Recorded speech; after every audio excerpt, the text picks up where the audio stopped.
She dressed ugly to sabotage her blind date, the Mafia boss. Saw through her disguise and claimed her. Have you ever looked in the mirror and wished you were someone else?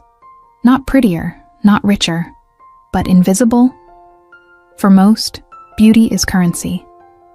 For me, Elena, in that moment, beauty was a prison sentence.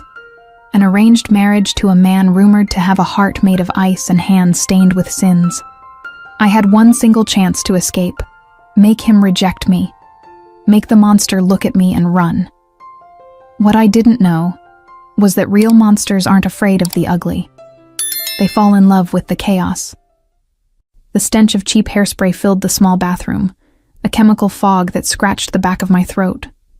My hands trembled, not from cold, but from icy adrenaline, as I applied the third layer of foundation, 2 shades too dark for my skin, oily, heavy. The goal wasn't just to look ugly, it was to look sloppy, repulsive. Just 1 more hour, I whispered to the distorted reflection in the stained mirror.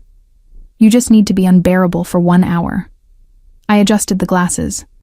They were enormous, thick tortoiseshell frames that slid incessantly down my nose, which was now purposefully greasy. The sweater I chose was an insult to both touch and sight. A synthetic mustard yellow wool, covered in pills, that scratched my neck and pricked my arms with every movement. I felt suffocated inside it. Good. The discomfort would help me be cranky. The woman staring back at me wasn't the heiress of the Rossi family. It wasn't beautiful Elena, the bargaining chip in a criminal alliance. It was a walking disaster. A crooked smile, almost victorious, touched my dry lips. No lipstick, just unevenly applied cocoa butter. Dante Moretti, the capo of capos, the man who controlled the city with a snap of his fingers, was expecting a docile princess. He was going to get a nightmare. The restaurant, Loro, smelled of old money and silent judgment. The moment I walked through the massive oak double doors, the hum of conversation ceased for a microsecond. I felt dozens of eyes burning into my back. They weren't looks of desire. They were looks of confusion, of disdain. The sound of my shoes, heavy boots, worn down at the heels, making a hollow, inelegant clack-clack against the polished marble, echoed like a scream in a library. The maitre d', a slender man in a suit that cost more than my car, blocked my path. He didn't speak at first. He just raised an eyebrow, his gaze sweeping over my mustard wool sweater, my shapeless long skirt, and the hair pulled back in a loose, greasy bun. "The service entrance is around the back, miss," he said, his voice low, polished, but cutting like glass. Triumph warmed my chest. It was working. If the staff didn't want me here, imagine the king of the Mafia. "I have a reservation." My voice came out nasal, a detail I had practiced all afternoon. I pushed up the sliding glasses. "Mr. Moretti's table." The name dropped into the air like a grenade. The color drained from the maitre d's face. The disdain in his eyes was instantly replaced by pure, visceral terror. He swallowed hard, his Adam's apple bobbing in a nervous spasm. Moretti?" he stammered. "Apologies, signorina. This way. Immediately." He didn't look me in the eye again. He guided me through the hall as if I were a bomb about to detonate, clearing a path between the tables with trembling urgency. We reached the most secluded table, in a corner where the lighting was strategically low, golden, intimate. But the chair opposite me was empty. "Mr. Moretti will arrive shortly." The maitre d' bowed exaggeratedly and vanished, as if wanting to put as much distance as possible between us. I sat down. The velvet chair was too soft, a luxurious embrace that contrasted with the roughness of my clothes. Time dragged on. 5 minutes. 10. I started tapping my fingernails on the table. I chewed on a loose piece of skin on my finger, making a point to look anxious and vulgar. Then, it happened. It wasn't a sound. It was a shift in air pressure. The restaurant, which had maintained a steady hum of silverware and muffled chatter, went silent. Completely. Even the clinking of glasses stopped.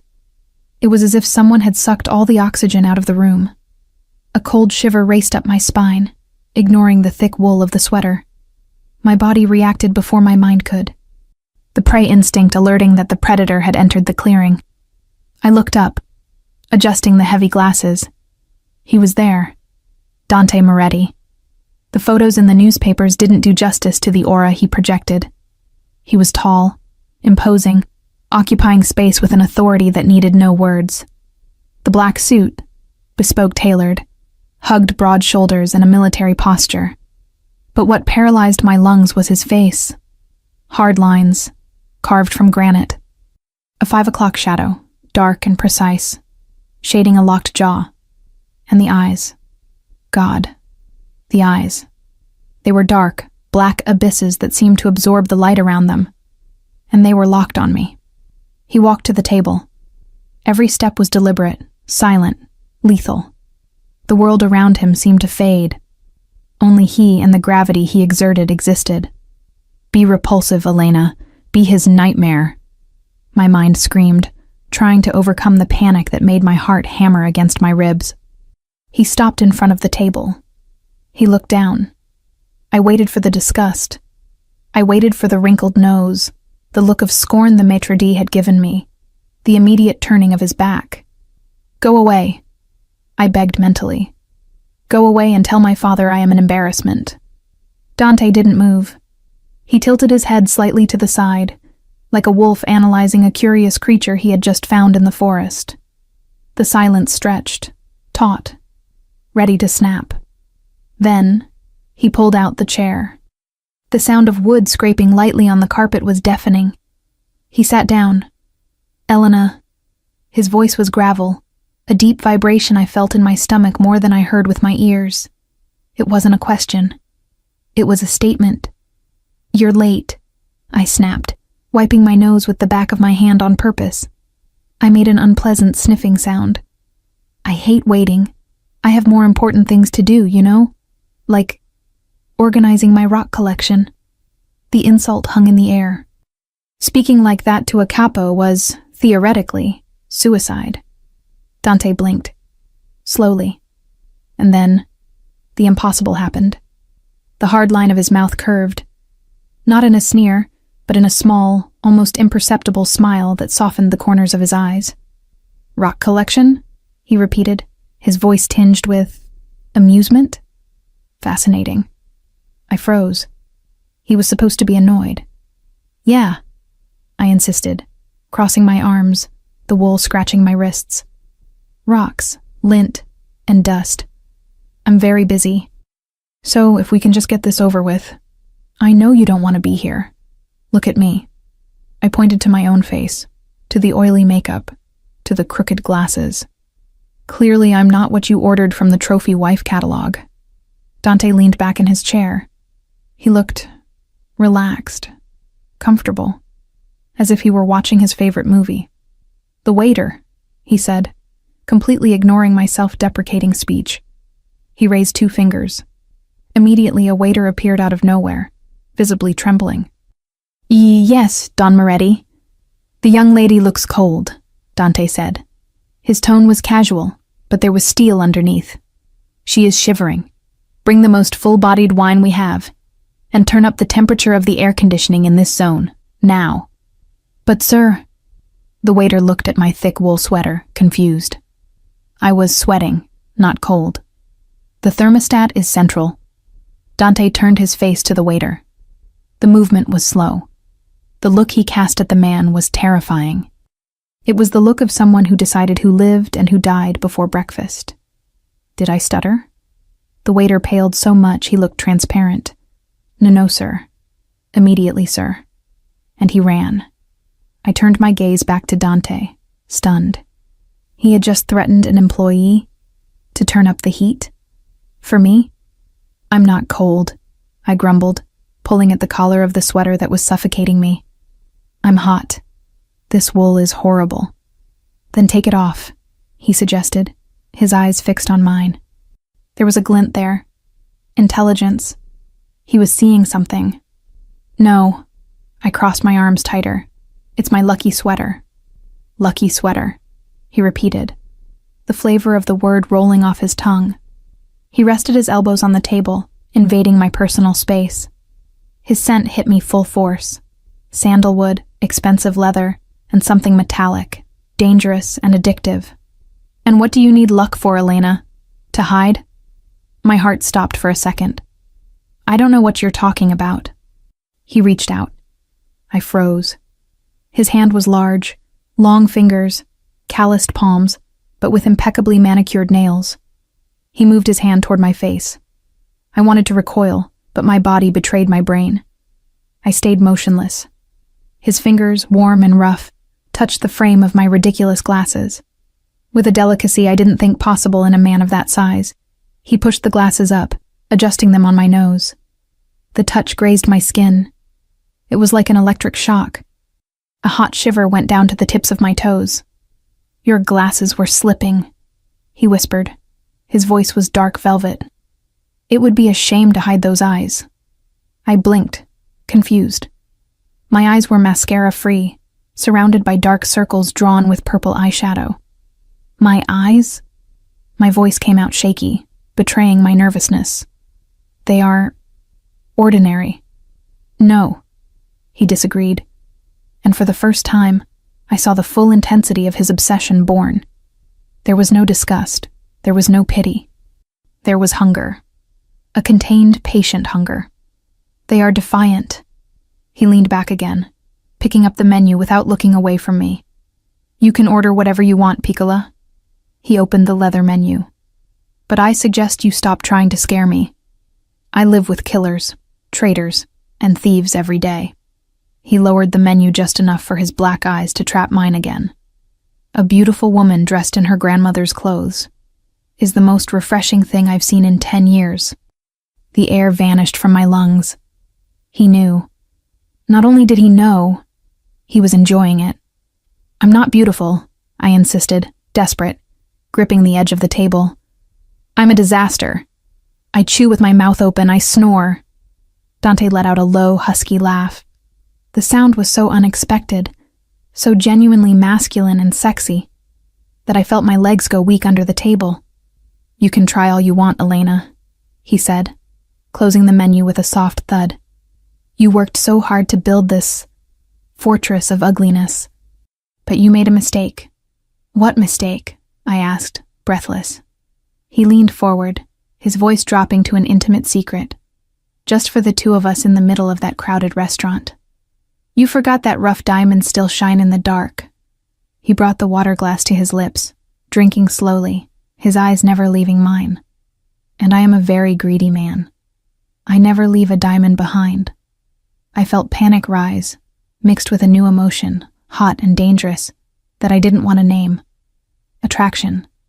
I came here to make him run. Instead, I had just woken the dragon, and he didn't seem to want to devour me. He seemed to want to keep me in his hoard. You're going to regret this, I threatened, with no strength in my voice.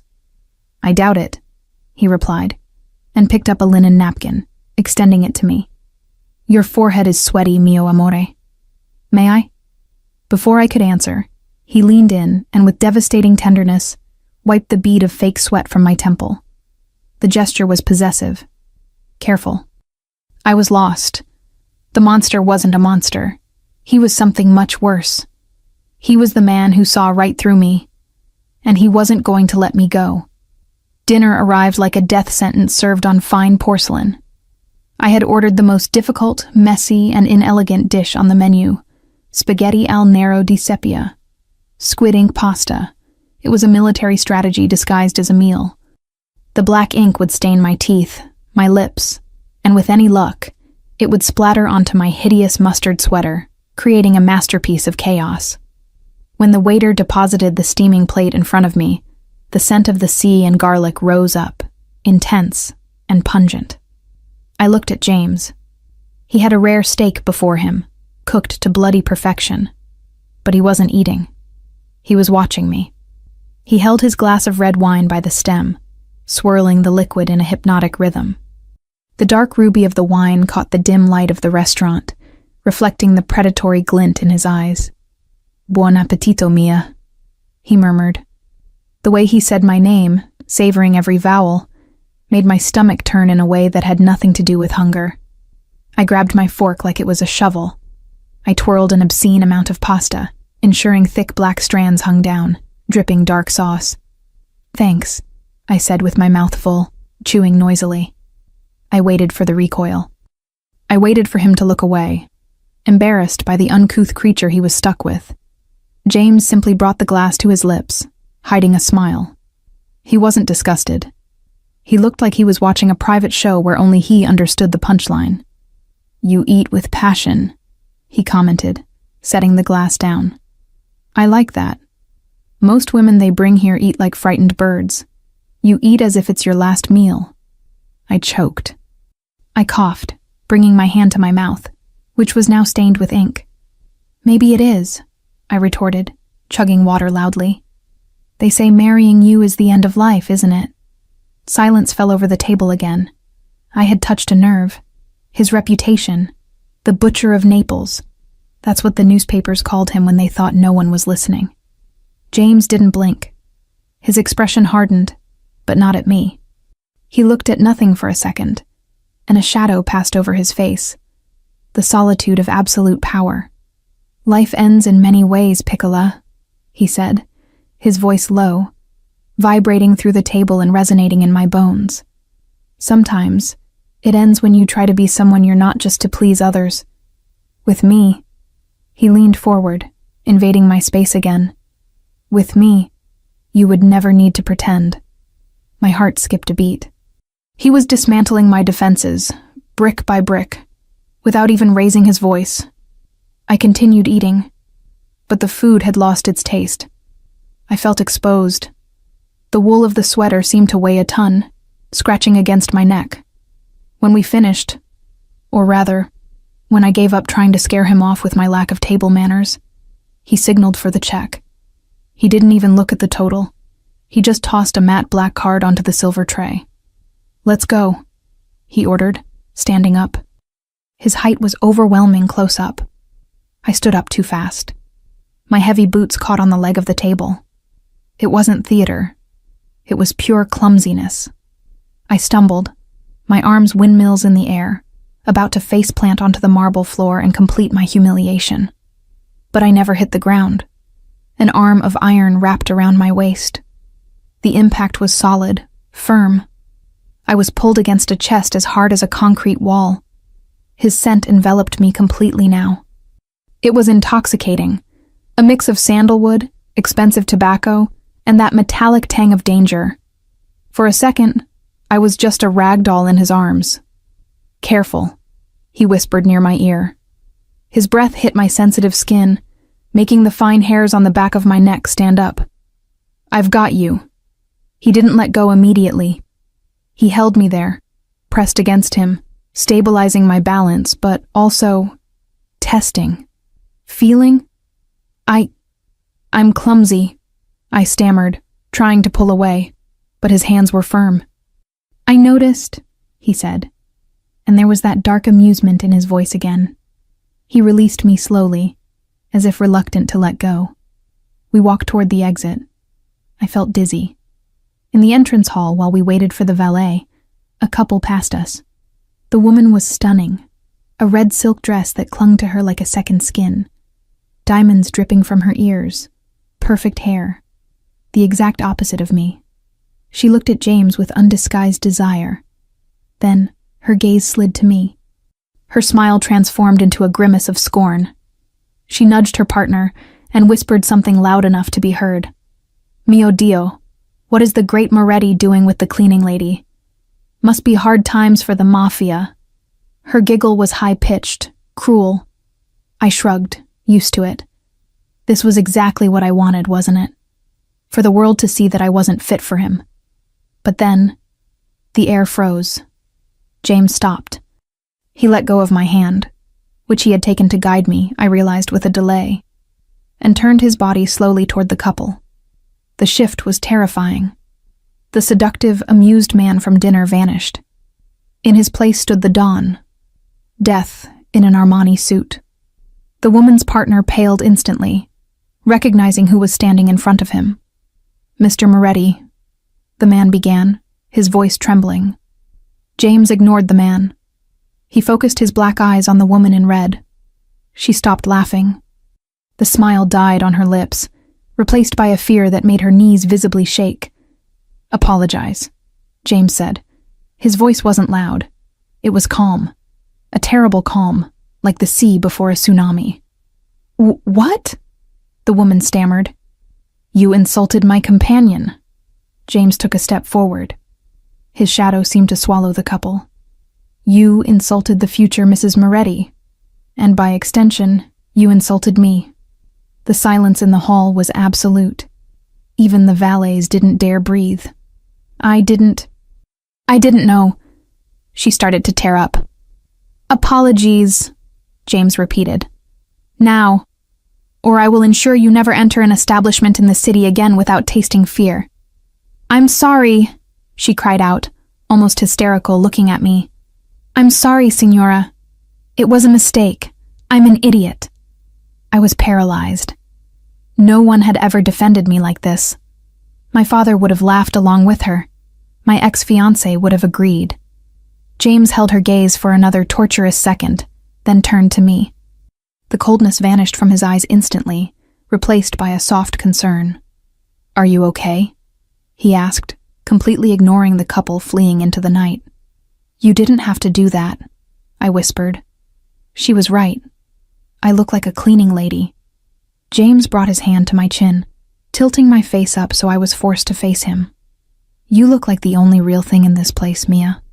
His thumb caressed my jawline, grazing the skin where I hadn't applied the oily foundation. "And no one disrespects what is mine." What is mine? The possession in his voice was heavy, absolute. And God help me, a traitorous part of me liked it. His car arrived. A black SUV, armored, enormous. The valet opened the door with reverence. I got in. The interior smelled of new leather and safety. The world outside, the cold, the judgments, disappeared as the heavy door closed, isolating the sound of the street. James got in on the other side. The space felt too small for him. His long legs brushed against mine. "To the Rossi residence?" he ordered the driver, and the partition glass between us and the front of the car rose with a soft hum. We were alone, in a moving cubicle of luxury. I took off my fogged-up glasses and wiped them on the wool of my sweater, trying to buy time. "You know this isn't going to work," I began, my voice sounding small in the darkness of the car. The city lights streaked through the tinted windows, creating bands of light and shadow on his face. "What?" he asked, relaxing into the leather seat, watching me. "Us." I pointed to him and then to me. "You are you, and I am this." I don't know how to be a Mafia wife, James. I don't know how to throw parties. I don't know how to keep my mouth shut, and I definitely don't know how to dress to impress your associates. James let out a sigh, a tired sound. He loosened his tie, pulling the silk knot with a fluid gesture that exposed his strong throat. "Do you think I need a hostess?" he asked, turning his head to look at me. "I have employees for that. Do you think I need someone to impress my associates? They already fear me. That is enough. Then what do you want?" The question came out as a desperate whisper. "Why didn't you give up when you saw me?" He moved. Fast. In one instant, he was on the other side of the seat, and in the next, he was leaning over me, not touching me, but caging me. His hands rested on the leather on either side of my head, trapping me in his orbit. I felt his heat radiate, the smell of whiskey and danger. "Because I investigated you, Mia Rossi," he confessed, his voice husky, dangerously close to my lips. My eyes widened. "What? I know you graduated in art history with honors, but your father forbade you to work."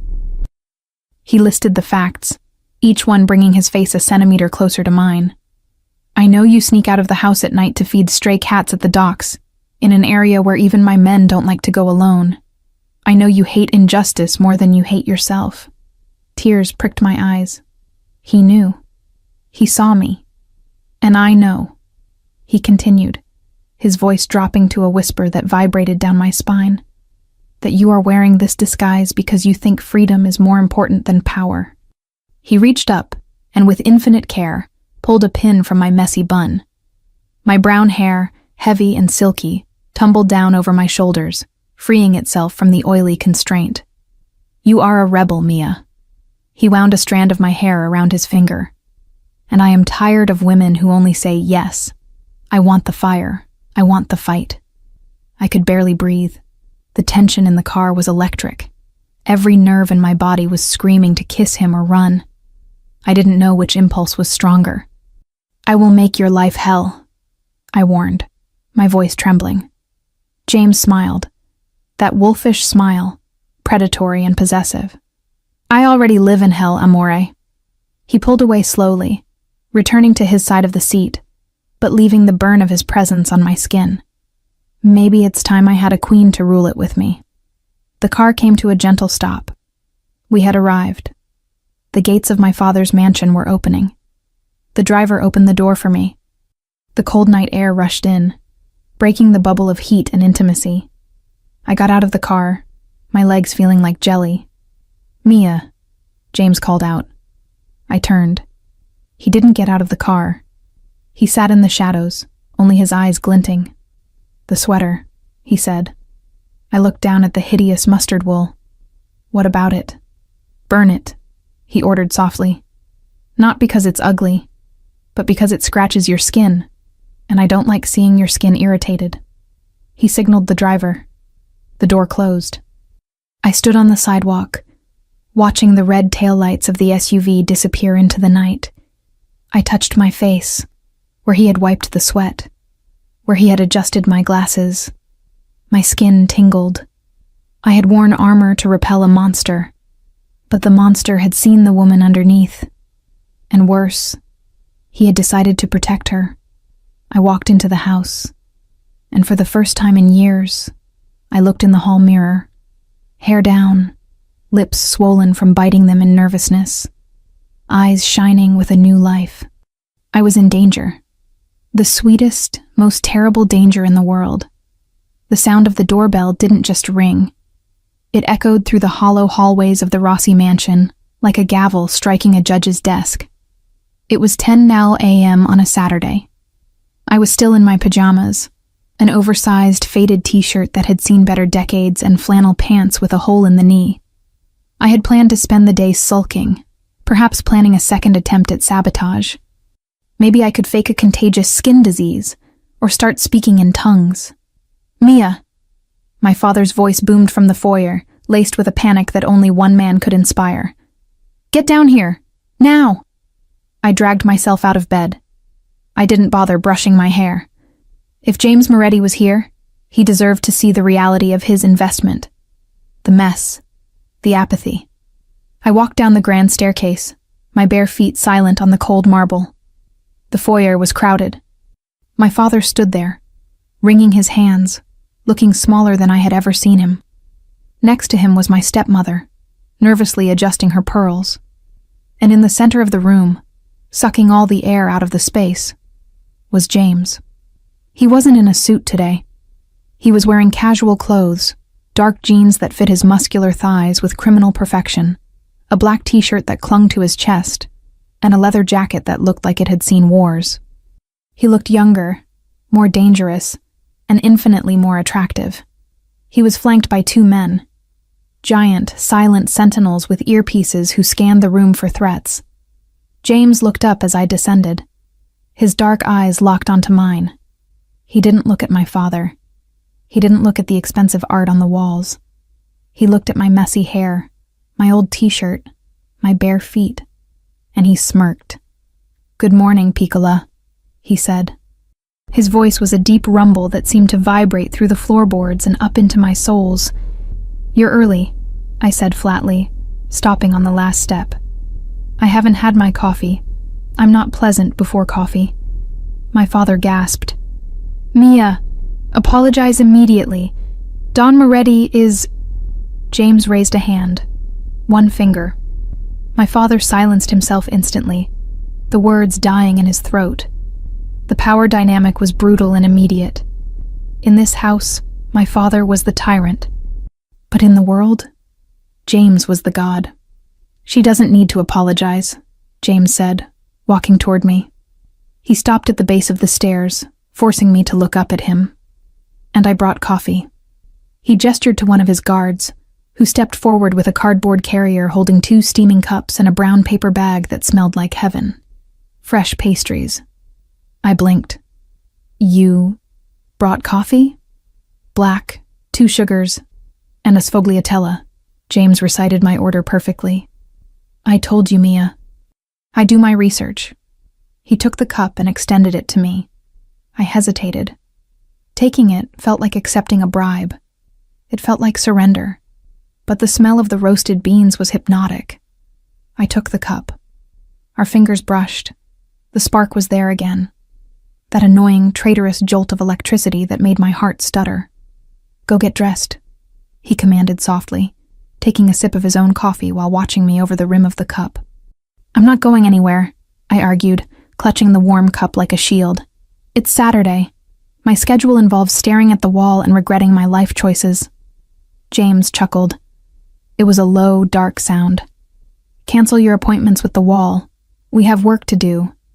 Work. You tried to dress yourself last night, he said, his eyes gleaming with mockery. It was inventive. But today, I'm dressing you. I am not a doll, James. No, he agreed, his face turning serious. He stepped closer, invading my personal space until all I could see was the sharp line of his jaw and the depth of his eyes. You are the future queen of this city, and you will look the part. 10 minutes, Mia, or I'll carry you out in your pajamas, and I promise you, I will enjoy that far more than you will. 20 minutes later, I took my time just to annoy him. We were in the back of his SUV. I had put on jeans and a sweater, my actual clothes this time, not a costume. I looked normal, boring, invisible. James was on his phone, speaking in rapid, aggressive Italian.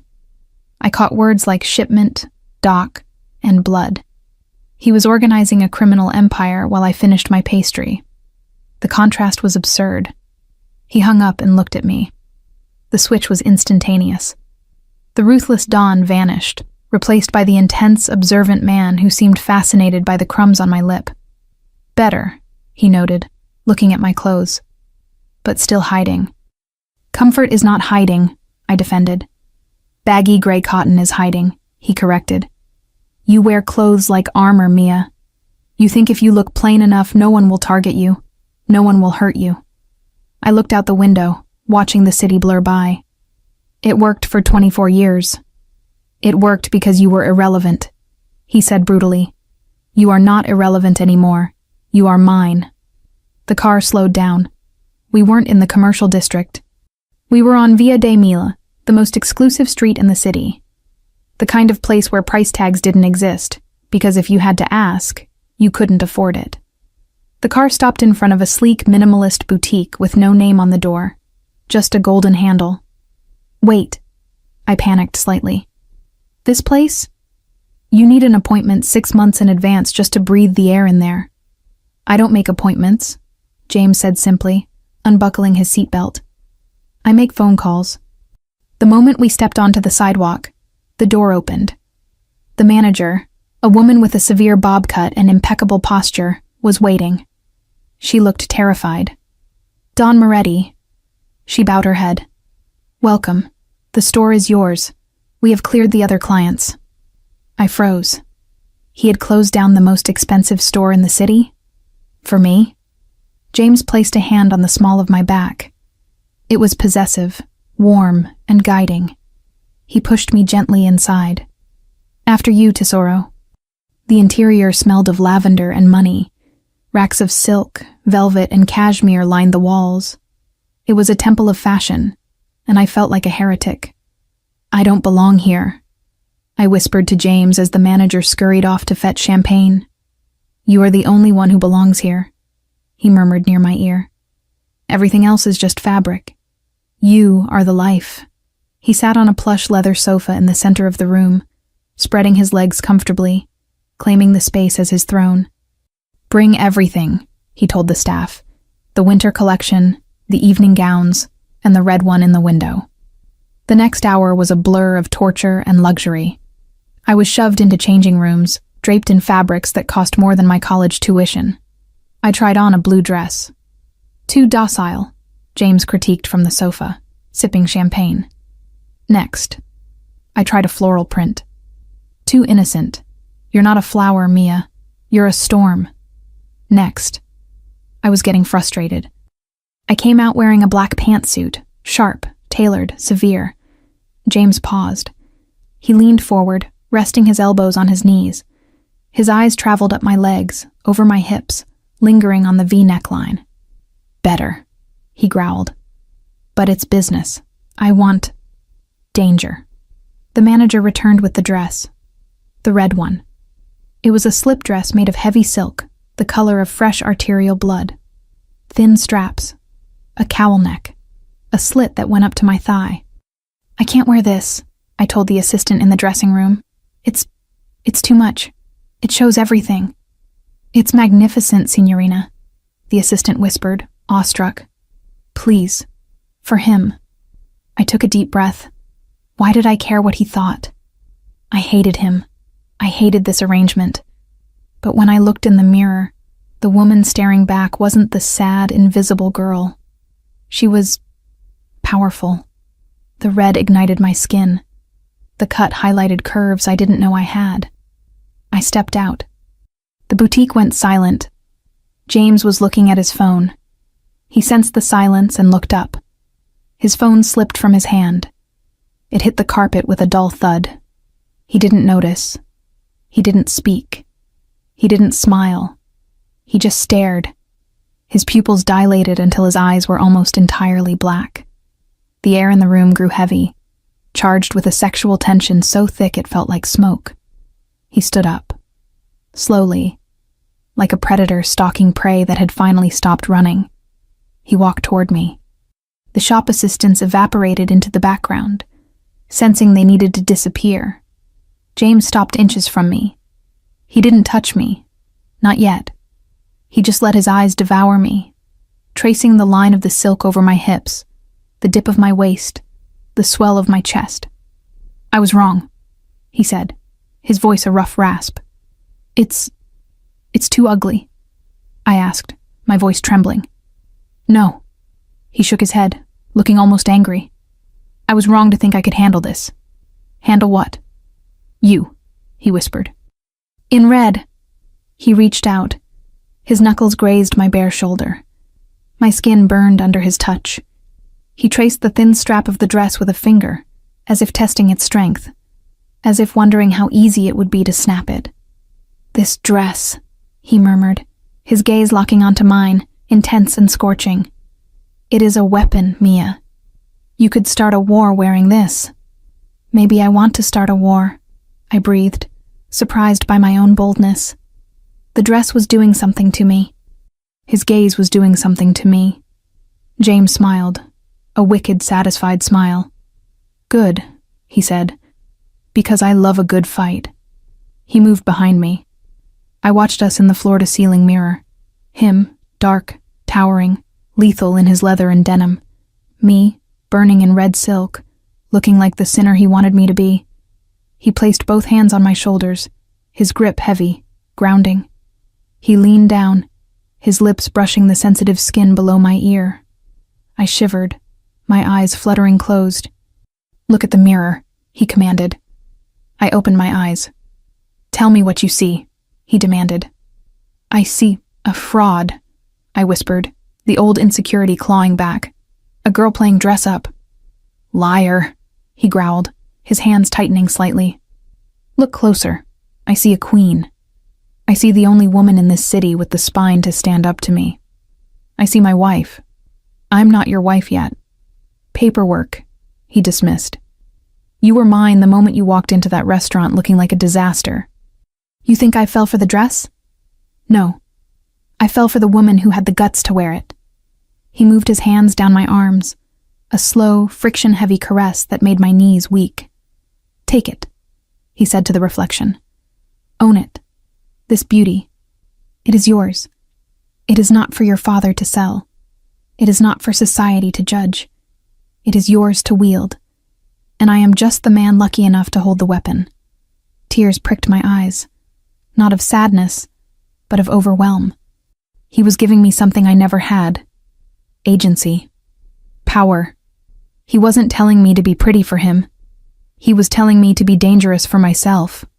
We'll take it, he announced to the room, stepping away from me, leaving my back cold from the loss of his heat. The manager rushed forward. Excellent choice, Don Moretti. Shall I wrap it? No, James said, his eyes still on me. She wears it out. What? I turned to him. James, it's 11 a.m. on a Saturday. We're going to, I don't know, lunch? In a gala dress? We are going to headquarters, he said, checking his watch. I have a meeting with my capos, and I want them to see you. Like this? Exactly like this. He walked over to me, offering his arm. I want them to understand exactly why I am about to change the rules of the game. Change the rules? I asked, taking his arm. The leather of his jacket was cool against my skin, but his muscle underneath was hard as rock. I'm not just marrying you for the alliance, Mia, he confessed as he led me to the door. I'm restructuring the family, and you are going to be the symbol of the new era. And if they stare? I asked, feeling a fluttering in my stomach that was equal parts fear and excitement. James pushed the door open, the sunlight hitting us. He put on his sunglasses, looking every inch the untouchable king. If they stare with respect, they live, he said casually, as if discussing the weather. If they stare with anything else, well, I always carry an extra clip. He opened the car door for me. Get in, Regina, Queen. Your kingdom awaits. I slid into the car, the silk pooling around me. I caught a glimpse of my reflection in the window. The girl who wanted to be invisible was gone. In her place was a woman in red, sitting next to the devil. And for the first time in her life, she didn't want to run away. She wanted to see what happened next. The headquarters of the Moretti crime family was not a dark, smoke-filled basement behind a pizza parlor. That was a cliché for movies. The reality was far colder, far sharper, and infinitely more intimidating. It was a skyscraper of glass and steel that pierced the Naples skyline, a monolith of legitimate business that hid the rot within its foundation. When the SUV stopped at the private underground entrance, the air changed. The luxury of the boutique, the scent of lavender and champagne, felt like a distant memory. Here the air smelled of exhaust fumes, damp concrete, and quiet, terrifying efficiency. My heart hammered against the silk of the red dress. I felt naked. Not because of the skin the dress exposed, though the slit up my thigh was daring enough to make a nun blush, but because I was entering the belly of the beast without my armor. No baggy sweater, no glasses, no mask of ugliness. Just me, Mia, wrapped in the color of sin. James stepped out first. He adjusted his leather jacket, the movement causing a flicker of light to catch the metallic object tucked into his waistband. A gun. A reminder that the man who had just affectionately touched my hair was also a man who ended lives. He offered me his hand. Ready? He asked. His voice was different here. Harder. It echoed off the concrete walls of the garage. No, I admitted, my voice small. Good, he replied, his fingers closing around mine, a warm, rough clamp that anchored me to the earth. Complacency gets you killed. Fear keeps you sharp. He pulled me out of the car. The draft from the garage hit my bare shoulders, causing a violent shiver to ripple through me. Before I could even wrap my arms around myself, James was moving. He unzipped his leather jacket and shrugged it off in one fluid motion. James, you don't have to. He didn't listen. He draped the heavy leather over my shoulders. It was huge on me, swallowing my upper body. It smelled intensely of him. Musk, expensive cologne, and the faint metallic tang of gun oil. It was heavy, warm, and suffocatingly protective. Better, he stated, looking at me with critical satisfaction. The contrast must have been striking. The delicate red silk peeking out from under the rugged, worn leather of a killer. Let's go. The elevator ride was a silent ascent into the clouds. There were no buttons. James scanned his thumb on a panel, and the machine surged upward, skipping 40 floors in seconds. I watched the numbers climb, my stomach doing somersaults. "Who is up there?" I asked, breaking the hum of the machinery. "My inner circle," James answered, looking straight ahead at the steel doors. "The capo regimes. 5 men who control the districts of the city. They are loyal mostly, but they are sharks. If they smell blood, they bite." He turned his head slowly to look at me. The harsh overhead lighting of the elevator carved shadows into his face, highlighting the scar on his eyebrow and the ruthless set of his jaw. "Do not bleed, Mia." The doors dinged open. We stepped onto the top floor. It was an open-concept office that screamed power.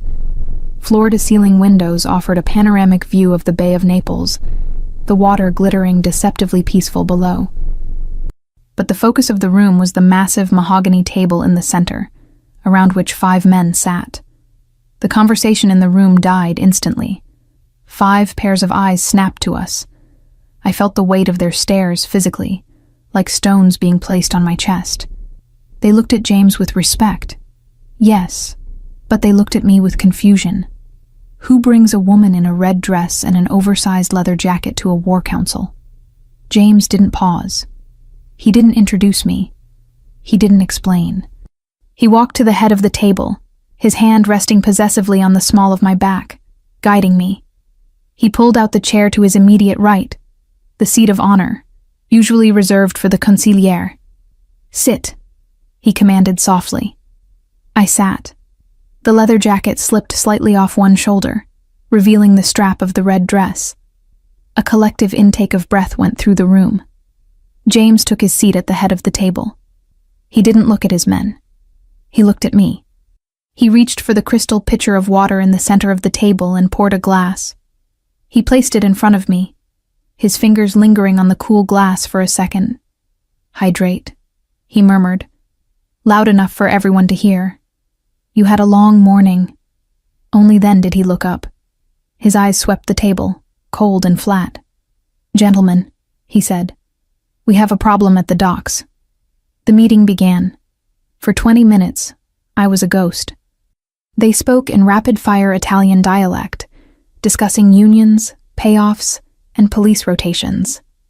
I sat there, sipping my water, trying to make myself as small as possible inside James's jacket. But I could feel eyes on me. Specifically, the eyes of the man sitting opposite me. He was older, perhaps in his 50s, with a face that looked like it had been chewed up and spat out by a bulldog. He had been introduced as Russo. He hadn't stopped staring at me since I sat down. It wasn't a look of desire. It was a look of calculation, of dismissal. "Don Moretti," Russo interrupted suddenly, his voice like grinding gravel. He pointed a thick, cigar-stained finger at me. "With all due respect, why is the girl here? This is family business, not a fashion show." The room went dead silent. I froze. This was it. The bite. James slowly stopped tapping his pen on the table. He turned his head to Russo. The movement was mechanical, devoid of humanity. "The girl," James repeated the words, testing them on his tongue as if they were poison, "has a name. Mia Rossi." "Rossi?" Russo scoffed, leaning back. "The daughter of the old man. I know who she is. I also know her father is desperate to sell her off to cover his debts. She is a liability, James. A distraction. Look at her." He waved a hand at me dismissively. "She is shaking." I was shaking. My hands were trembling under the table. I clenched them into fists, digging my nails into my palms. "She is not a distraction," James said, his voice dropping an octave. "She is my fiancée." "Fiancée?" Russo spat the word. "Since when do we bring women to the table, unless she is here to serve the coffee?" A few of the other men chuckled nervously. James didn't move, but the air around him seemed to darken. I saw his right hand move below the table level. I knew, with a terrifying certainty, that his hand was hovering over the gun in his waistband. "James," I whispered. He didn't look at me. He was locked on Russo like a missile guidance system. "You think she is useless, Russo?" James asked softly. "I think she is decorative," Russo sneered. "Expensive decoration, but decoration nonetheless. We are discussing the shipment of the San Gennaro artifacts. What does she know about smuggling routes? Does she know anything other than how to match her lipstick to her dress?" "Artifacts." My head snapped up. "The San Gennaro shipment?" I asked. My voice was shaky, but audible. Russo looked at me with mocking surprise. "The little bird speaks." "You're moving the reliquaries," I said, my mind racing back to my degree, to the hours I spent studying Neapolitan history while hiding from my father. From the museum archives. "Clever girl." Russo rolled his eyes. "Yes, we are moving gold. Lots of it." "It's not gold," I said louder. James turned to me. For the first time, his eyes weren't protective. They were curious. "Mia?" I took a deep breath. I pushed the leather jacket off my shoulders, letting it fall onto the back of the chair. I sat up straight, the red silk gleaming under the harsh office lights. I wasn't just a scared girl anymore. I was an expert. "If you're taking the crates marked San Gennaro from the port storage," I said, looking directly at Russo, "you aren't moving gold. You're moving gilded bronze from the 17th century. It's historically significant, yes, but the metal content is low. If you try to melt it down, you'll get slag worth maybe 10,000 euros. Russo frowned. "What are you talking about? The manifest says gold." "The manifest is for customs," I explained, gaining confidence. "But the collection, I wrote my thesis on it. The real value isn't the metal. It's the provenance. If you sell those pieces on the black market in Hong Kong or Dubai as raw materials, you'll lose millions.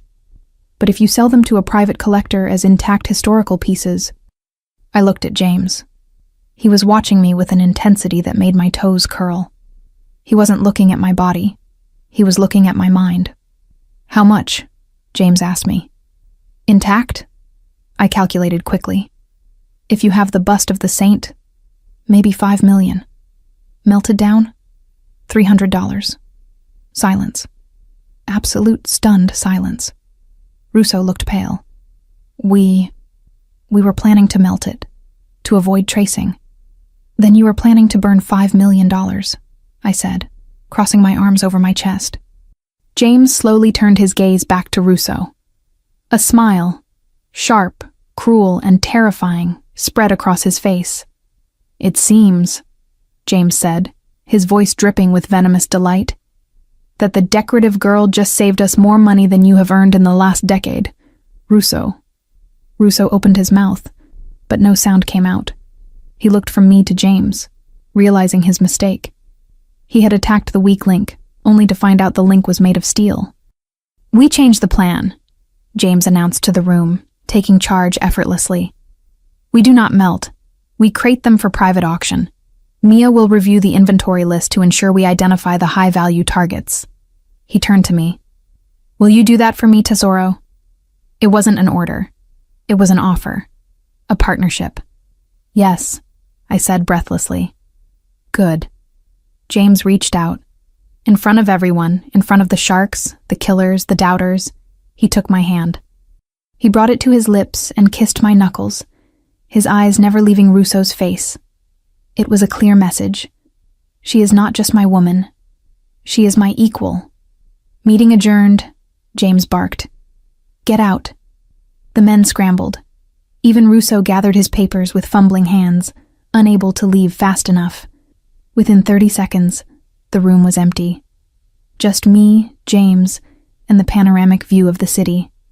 I let out a breath I had been holding for 20 minutes, slumping slightly in my chair. The adrenaline crash hit me hard. "You were magnificent." James's voice came from right beside me. I hadn't noticed him move.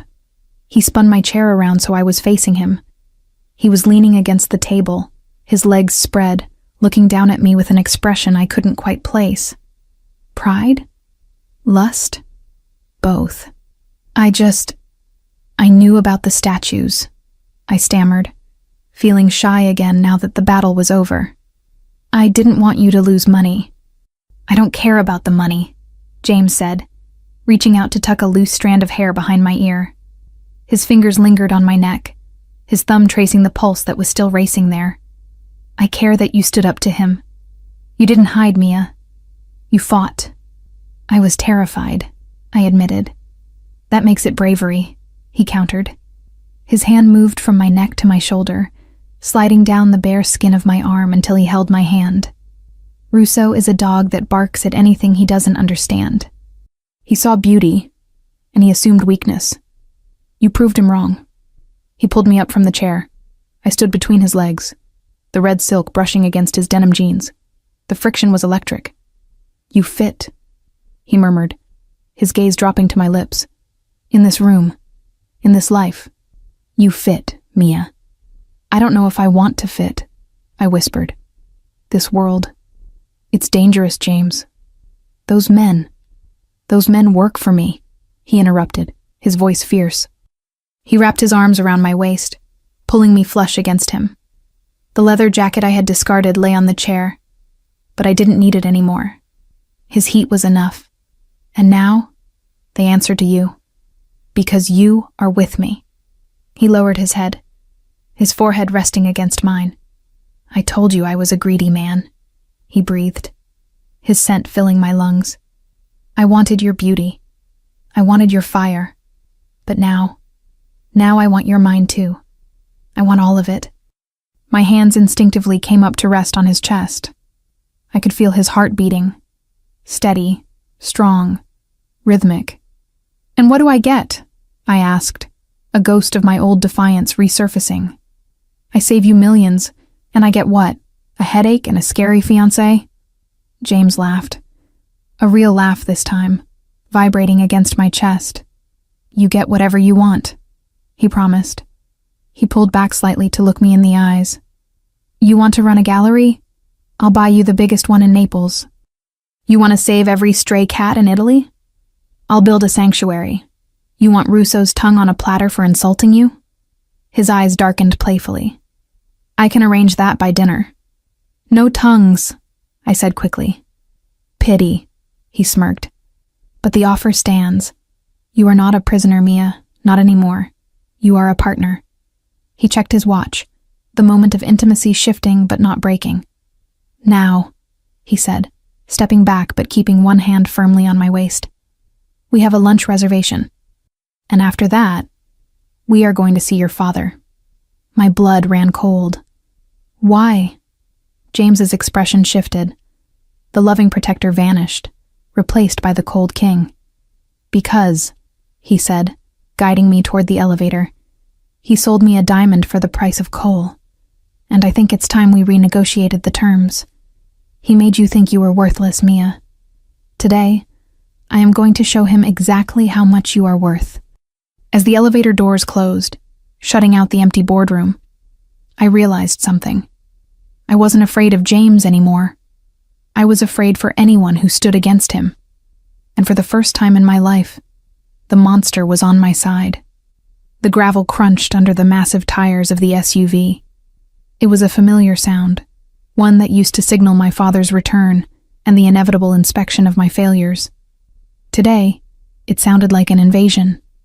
James didn't wait for the driver. He opened his own door, walked around the back of the vehicle, and opened mine. Breathe, he ordered softly, extending his hand. I looked at the imposing front door of my childhood home. I feel like I'm going to throw up.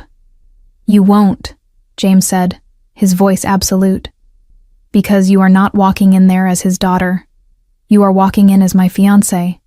In the hierarchy of power, Mia, you now outrank him. Do not forget that. I took his hand. It was warm, dry, steady. A stark contrast to my palms, which were clammy with sweat. We walked up the steps. The front door flew open before we could knock. My father, Giovanni Rossi, stood there. He was wearing his business face, a forced smile that didn't reach his watery, calculating eyes. Behind him, My stepmother hovered like a nervous moth. "Don Moretti!"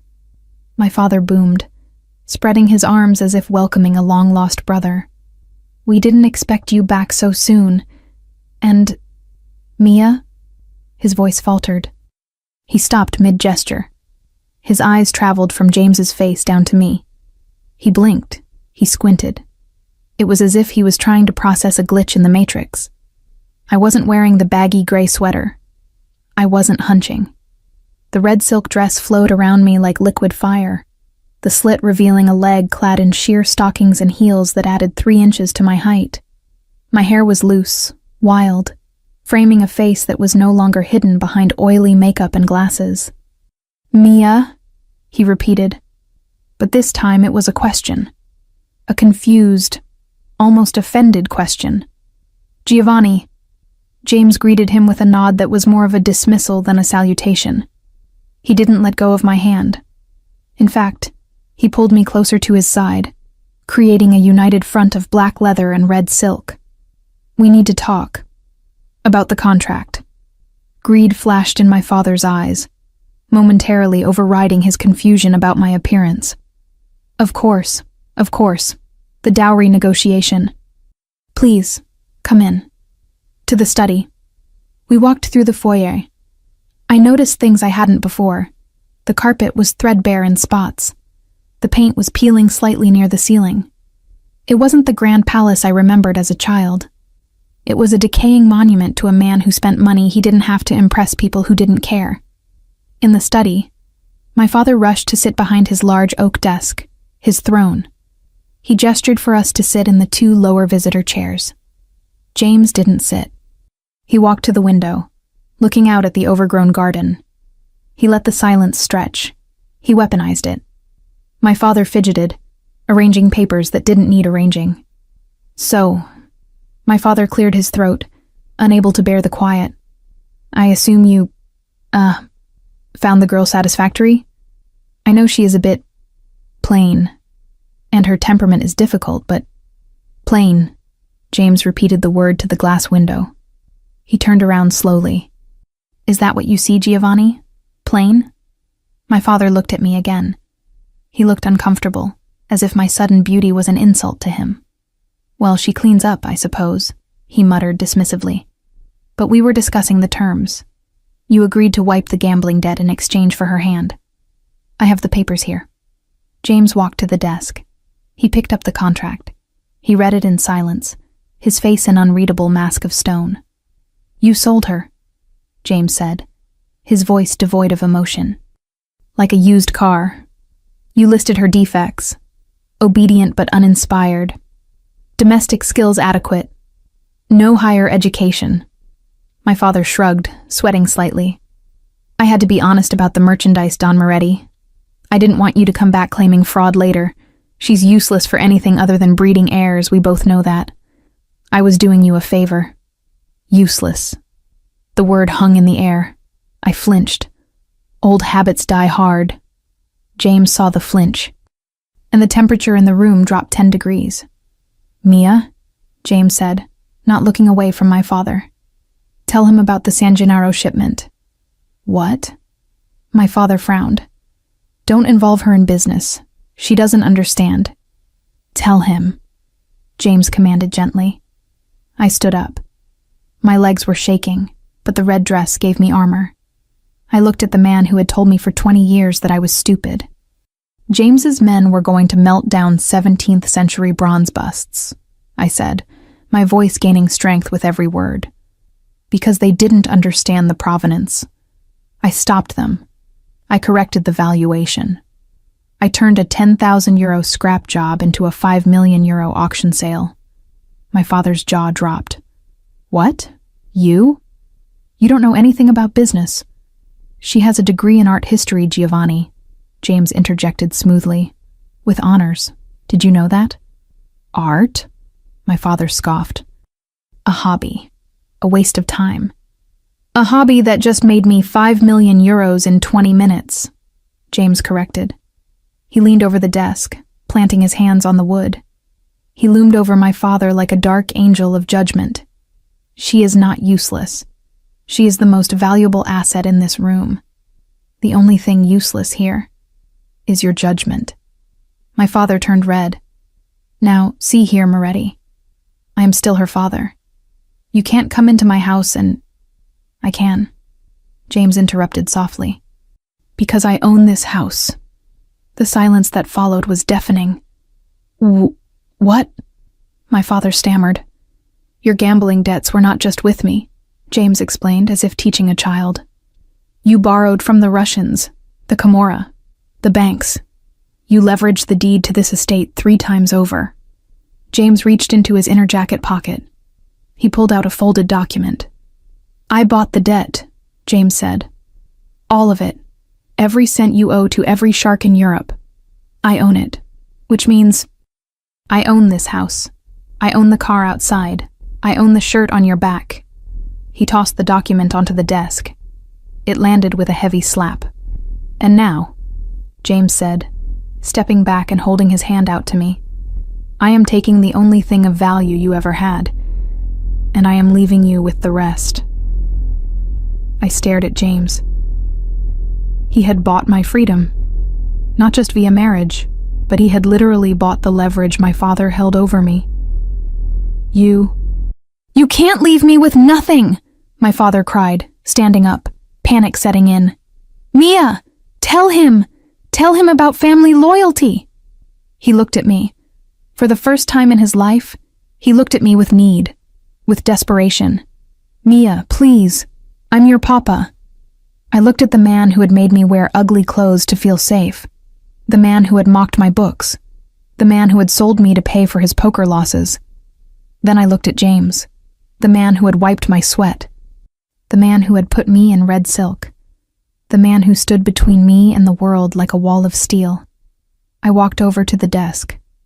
I picked up the contract, the marriage contract that listed me as merchandise. I looked my father in the eye. "You're right, Papa," I said softly. "You were honest about the merchandise."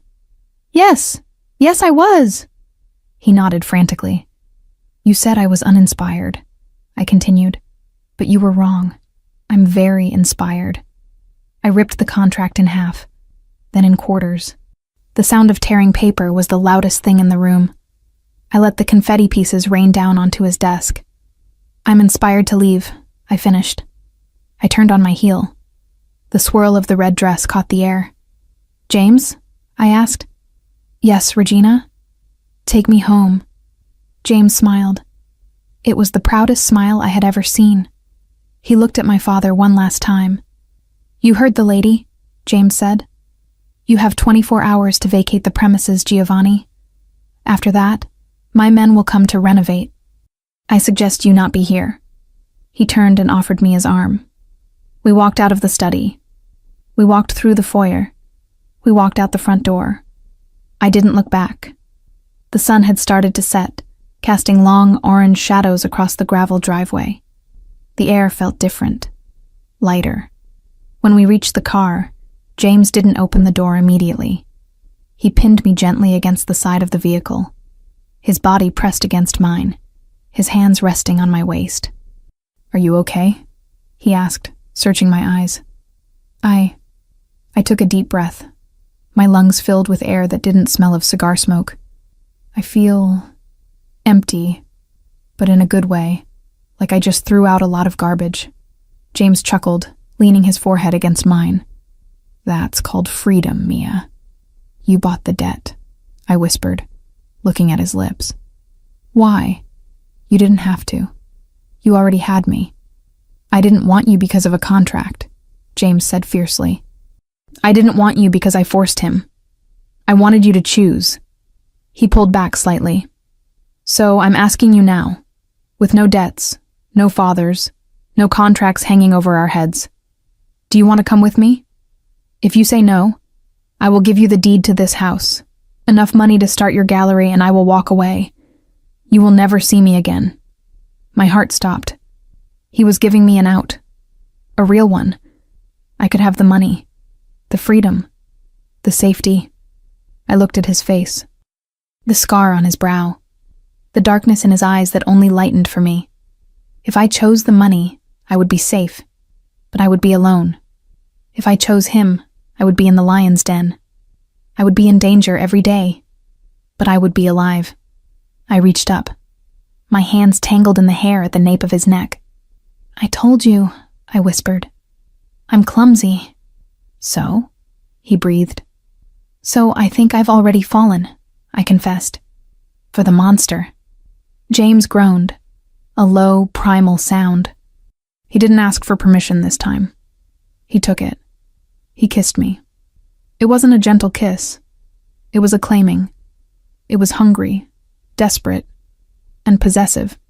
His mouth devoured mine, tasting of coffee and victory. My hands gripped his leather jacket, pulling him closer, needing to feel every inch of his strength. We were kissing like teenagers in a driveway, but the weight of it was ancient. He broke the kiss, breathless, his eyes black with desire. "Let's go home," he growled. "Before I take you right here on the hood of the car and give the neighbors a heart attack." I laughed, a real free laugh. "Yes, let's go home." As we drove away, leaving the crumbling Rossi estate behind in the rearview mirror, I realized the truth. The ugly girl was gone. The invisible girl was dead. The queen had just ascended her throne, and God help anyone who tried to take it from her. The elevator doors slid open with a whisper, revealing a space that felt less like a home and more like a fortress suspended in the sky. Dante's penthouse occupied the entire top floor of the Moretti Tower. It was a masterpiece of modern architecture, floor-to-ceiling glass walls, polished concrete floors, and furniture that looked sharp enough to cut you. It was beautiful, impressive, and utterly devoid of warmth. It felt cold, sterile, a place where a man came to exist, not to live. "Welcome home," Dante said, stepping out and pulling me gently into the room. The sound of our footsteps echoed. The silence here was different from the silence in the car. It was heavy, pressurized. We were hundreds of feet above the city, looking down on the grid of Naples like gods on Olympus. But I had never felt more grounded. "It's big," I managed to say, clutching the leather jacket he had lent me tighter around my shoulders. The red silk dress felt too vibrant for this monochromatic world of grays and blacks. "It's secure," Dante corrected. He walked over to a panel on the wall and pressed a sequence of buttons. Steel shutters began to retract silently from the windows, revealing the glittering night skyline. Biometric locks on every door, reinforced blast-proof glass, independent air filtration system. "You are safer here than in the president's bunker." I watched him. He was moving through the space like a predator pacing his cage. He wasn't relaxing. He was checking angles. His eyes scanned the room, the hallway, the shadows. "Dante," I called out softly. He stopped. He turned to me, and for a split second, I saw the exhaustion in his eyes. The weight of the empire he carried. The weight of the debt he had just paid for me. "You don't have to check the perimeter," I said, walking toward him. "We're alone." "I always check," he murmured, rubbing the back of his neck. "Old habits keep you alive." He looked at me, standing there in the middle of his living room, a splash of red in his gray world. His expression softened. The tension that held his shoulders in a permanent military set seemed to melt away. Just a fraction. "You look tired," he noted, walking back to me. "It's been a long day," I admitted. "I went from being the ugly duckling to whatever this is." I gestured to the dress, the heels, the luxury. "It's a lot of whiplash." "Come," he said, extending his hand. "I want to show you something." I took his hand. He led me down a long hallway lined with abstract art, black canvases with slashes of white. Very Dante. Angry. Controlled. He stopped at a double door at the end of the hall. "I told you I did my research," he said, his hand on the handle. "But research is just data. Understanding. That requires effort." He pushed the doors open. I gasped. The sound was involuntary, ripped from my throat. The room wasn't gray. It wasn't cold. It was chaos. Beautiful, organized chaos. It was a studio. but not just a generic art room. It was flooded with natural light from the skylights above. There were easels, tables covered in high-quality sketchbooks, jars of brushes of every size. But what made my heart stop was the back wall. It was covered in shelves, and on the shelves were books, rare art history volumes, biographies of Renaissance masters, texts on Neapolitan sculpture, and in the corner, a clay wheel and a kiln. You knew about the sculpting? I whispered, walking into the room as if entering a holy site. I ran my fingers over the cold metal of the wheel. I hadn't sculpted since my father threw out my supplies when I was 16. I knew you liked to work with your hands, Dante said, leaning against the doorframe, watching me explore. I saw the calluses on your fingers. The way you look at structures, not just surfaces. You like to build things, Elena. Or fix them. I turned to him. Tears were pricking my eyes again. Not from sadness, but from the overwhelming feeling of being known. You did this. When? Yesterday, he admitted. After I decided I wasn't going to let you go. You were that confident? No. He shook his head slowly. I was that hopeful. He walked over to me. The space between us felt charged, magnetic. He reached out and touched the strap of the red dress. But right now, he murmured, his voice dropping to that husky register that made my knees weak. You are still wearing the armor of war, and the war is over for tonight. He turned me around gently. I felt his fingers at the zipper of the dress. My breath hitched. This was it. The moment the marriage contract became real physically. I tensed, bracing myself. Dante stopped. Relax, he whispered against my hair. I am not collecting a debt, Elena. I told you. You choose. He pulled the zipper down slowly. The cool air hit my skin. The silk pooled at my feet. I stood there in my lace undergarments, feeling incredibly vulnerable, yet strangely safe. He didn't touch me inappropriately. He placed his hands on my bare shoulders, massaging the tension knots there. Go, he said softly, nodding toward a door on the left. The bathroom is through there. There is a soaking tub, hot water, oils. Wash off the day. Wash off your father's house. I turned to look at him over my shoulder. And you? I have to make some calls, he said, his eyes darkening slightly. Russo's humiliation today will have consequences. I need to make sure the fallout is contained. Dante, go, he urged gently. I'll be here when you get out. An hour later, I emerged. I was wearing one of his shirts. It was a crisp white dress shirt that reached my mid-thighs. It smelled like him, detergent and sandalwood. I had scrubbed the makeup off, washed the hairspray out of my hair. I was clean. I was just Elena. I found him in the living room. He had shed the jacket and the holster. He was sitting on the leather sofa, a tumbler of amber liquid in one hand, staring out at the city lights. His other hand was massaging his temple. He looked lonely. The King of Naples, sitting in his glass tower, watching over a kingdom that wanted to kill him. I walked over. The soft pad of my bare feet on the concrete alerted him. He looked up. His eyes swept over me, the wet hair, the oversized shirt, the bare legs. A fire lit in his gaze, but he kept it leashed. Better? He asked. Much, I said. I hesitated, then sat down next to him, not on the other end of the sofa. Close enough that our thighs touched. He stiffened slightly, then relaxed into the contact. You should be resting, he said, taking a sip of his drink. I'm not tired anymore. I lied. I was exhausted, but my mind was racing. Dante, at the meeting today, you defended me, but you also made enemies. I have enemies when I breathe, Elena. It makes no difference. It does, I countered. Russo, the way he looked at me, he wasn't just angry, he was humiliated. A man like that holds a grudge. Dante set the glass down on the coffee table with a sharp clack. He turned his body toward me, draping his arm along the back of the sofa behind my head. Let me worry about Russo, he said firmly. Your job is to enjoy the studio. To eat. To sleep without fearing your father walking through the door. I can't just turn it off, I said, frustration bubbling up. I've spent my whole life looking over my shoulder. You can't expect me to suddenly become a carefree princess just because you have nice locks on the doors.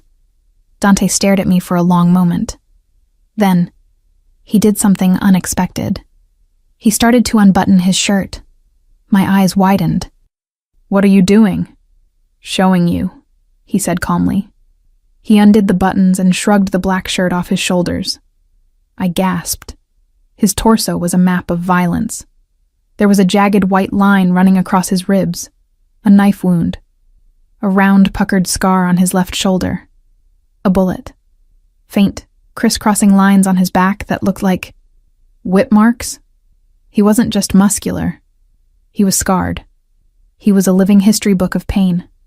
This, he pointed to the knife wound, was when I was 15. A rival gang tried to take my corner. He pointed to the bullet wound. 22. An assassination attempt at my father's funeral. He took my hand. His grip was gentle, contrasting with the violence of his skin. He placed my palm flat against his chest, right over his heart. I could feel the steady, powerful thrum of it beating against my fingertips. I have looked over my shoulder every day of my life, Elena, he said softly. I know you can't turn it off. I'm not asking you to forget the fear. I'm asking you to share the watch. I traced the line of a scar with my thumb. His skin twitched under my touch. Share the watch, I whispered. When you sleep, I watch, he promised. When I sleep, you watch. We are not just husband and wife on paper. We are partners in survival. That is what marriage means in this life. It was the most romantic, terrifying thing anyone had ever said to me. It wasn't a promise of flowers and chocolates. It was a blood oath. Okay, I breathed. Okay, I'll watch. Dante leaned in. His eyes were heavy-lidded, focused on my mouth. The air between us crackled, thick and hot. You are beautiful, he murmured. Without the paint, without the red dress, just like this. In my shirt. He tilted his head, closing the distance. But before our lips could meet, a sound shattered the moment. A high-pitched electronic chirp. It didn't sound like a phone. It sounded like an alarm. Dante pulled back instantly. The lover vanished. The soldier returned. He looked at his smartwatch.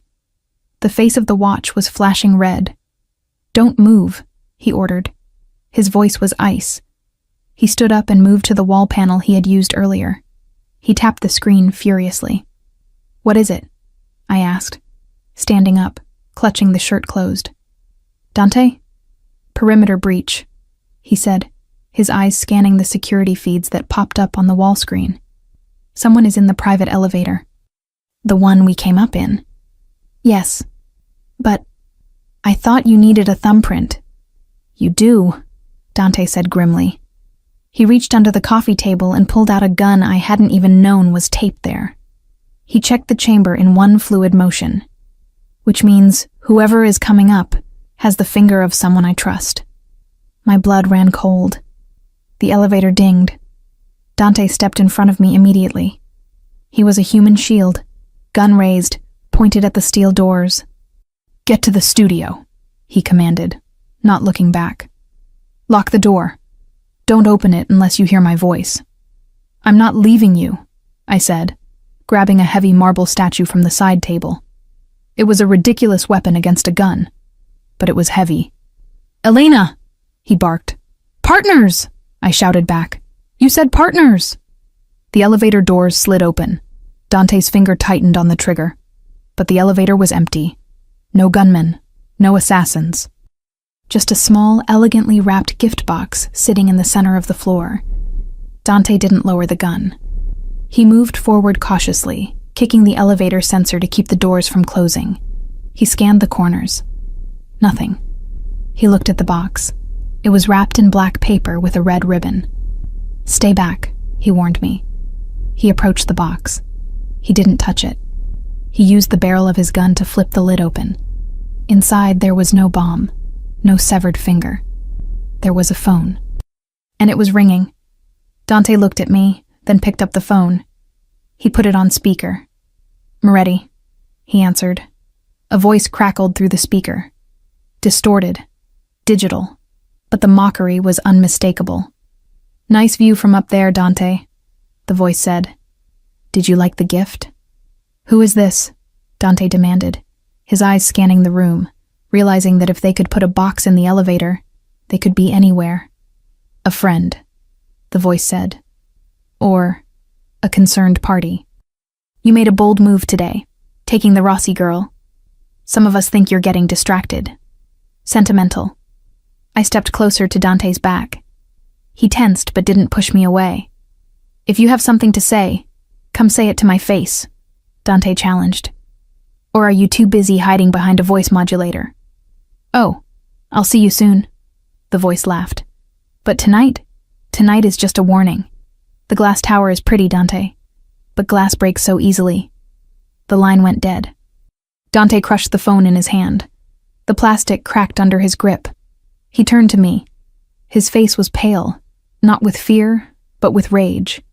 Pure, unadulterated fury. "They were here," he whispered. "In my building." "Who?" I asked. "The board," he said. "The inner circle. Only 5 people have access to that elevator override. Russo. And 4 others." He looked at the shattered phone, then at me. "One of them is a traitor," he realized. "One of the men who sat at my table today. Who kissed my ring. Who smiled at you." He walked over to the window, looking out at the city that suddenly seemed less like a kingdom and more like a battlefield. "I brought you here to keep you safe," he said, his voice low and dangerous. "I thought I was bringing you to the top of the mountain. Instead, I brought you into a trap." He turned back to me. The look in his eyes was terrifying. It was the look of a man who was about to burn the world down to find a single rat. "Get dressed, Elena," he ordered softly. "Where are we going?" "We're going to war," he said. "If they want to see if I'm distracted, I'm going to show them exactly how focused I am." He walked to the wall safe hidden behind a painting and opened it. He pulled out a second gun. He walked over to me and held it out, handle first. "Do you know how to use this?" I looked at the heavy black metal. Then I looked at him. The partner. The protector. I took the gun. It was heavy. Cold. "No," I said honestly. Dante covered my hands with his, adjusting my grip. "I'll teach you," he said. "Lesson 1. Never point it at anything you don't intend to destroy." He looked at the elevator, then back at me. "We're going to find out who sent that box," he promised. "And then, we're going to return it, piece by piece." The gun felt alien in my hand. It was a Glock 19, matte black, cold, and surprisingly heavy. It didn't feel like a tool of protection. It felt like a promise of violence. "Finger off the trigger," James corrected me. His voice was calm, a stark contrast to the storm raging in his eyes. He stood behind me in the center of the penthouse living room, his chest pressed against my back, his arms guiding mine. "Until you are ready to destroy what is in front of you, the finger stays on the frame. Here." He moved my index finger to the side of the gun. The skin-on-skin contact was electric, grounding me in the reality of the moment. We weren't lovers embracing in the moonlight anymore. We were soldiers preparing for a siege. "Who do you think it is?" I asked, lowering the weapon. My arms ached from the tension. "Russo? He hated me at the meeting." James stepped back, pacing the room like a caged tiger. He walked over to the gift box that still sat on the floor, the black box that had delivered the threat. "Russo is a loudmouth," James dismissed. "He barks so everyone knows he's there. This..." He gestured to the empty elevator. "This was quiet, calculated. Russo would have sent a thug to break my legs. He wouldn't have hacked my security system to leave a riddle. So it's one of the others," I reasoned, staring at the black wrapping paper. 5 men sat at that table. 4 now, James corrected. "If we exclude Russo." He picked up the phone that had been in the box. It was crushed. Useless. He tossed it onto the sofa. "I need to listen to the call again," I said suddenly. James looked at me. "Why?" It was a voice modulator, impossible to trace. "Not the voice," I said, walking over to the security panel on the wall where the audio file was saved. The background. There was something. James didn't argue. He tapped the screen. The distorted voice filled the room again. "Nice view from up there, James. The glass tower is pretty. Glass breaks so easily." I closed my eyes, blocking out the visual of the luxury apartment, focusing entirely on the sound. I listened past the digital distortion, past the mockery. "Play it again," I said. "Louder." James adjusted the volume. "Bold move today, taking the Rossi girl." "Stop." I opened my eyes. "Did you hear that?" "Hear what?" James frowned. "Static?" "No." I shook my head, my mind racing back to the boardroom meeting, replaying the images of the men sitting there. It wasn't static. It was a click, a metallic snick hiss sound, 3 times in the background. "A lighter," James realized, his eyes narrowing. "A specific lighter," I corrected. "My father smoked cheap cigars. He used plastic lighters that made a scraping sound. This sound, it was heavy, distinctive, like a Zippo but sharper." I turned to James. "Who was smoking at the meeting?" "No one," James said. "I don't allow smoking in the war room." "Exactly," I said, the pieces clicking into place. "Which means the person was fidgeting with it.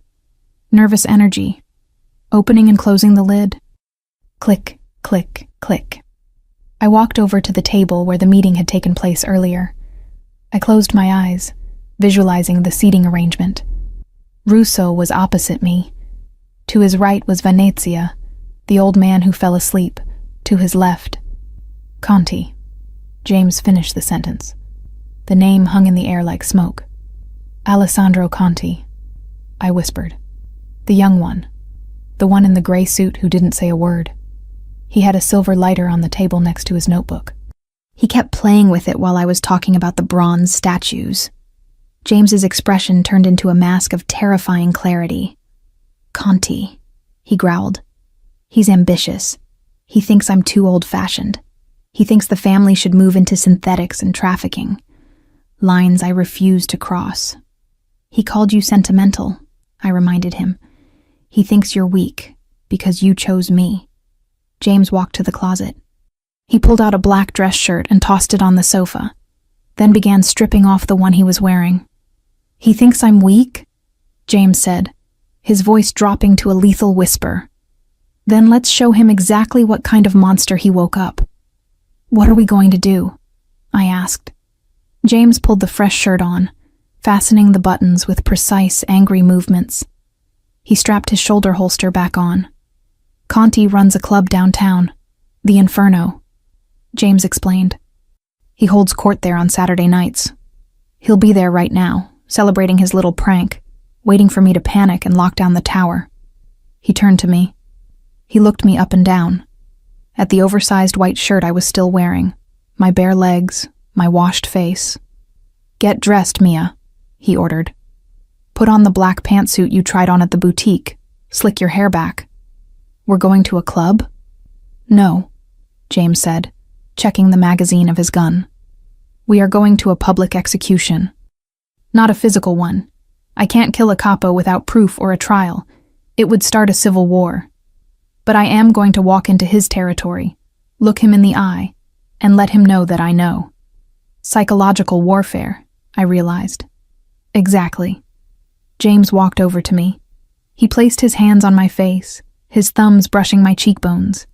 He expects you to be hiding under the bed, crying. He expects me to be frantic. Instead, we're going to walk through his front door like we own the place. We are going to drink his champagne. And you, he leaned in, his lips brushing my ear. You are going to smile at him. You are going to look at him with those defiant eyes, and you are going to make him sweat. The Inferno lived up to its name.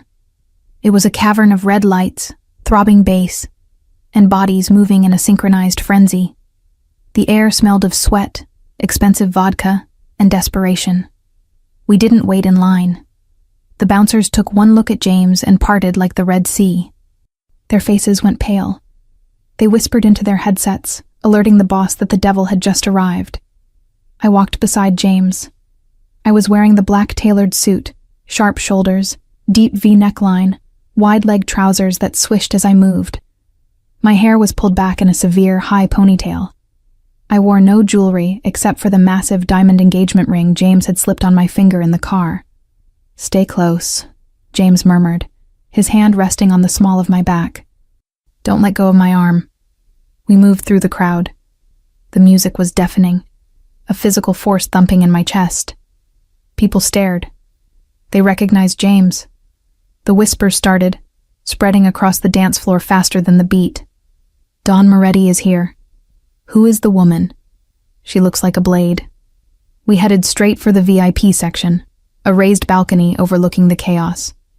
Alessandro Conti was there.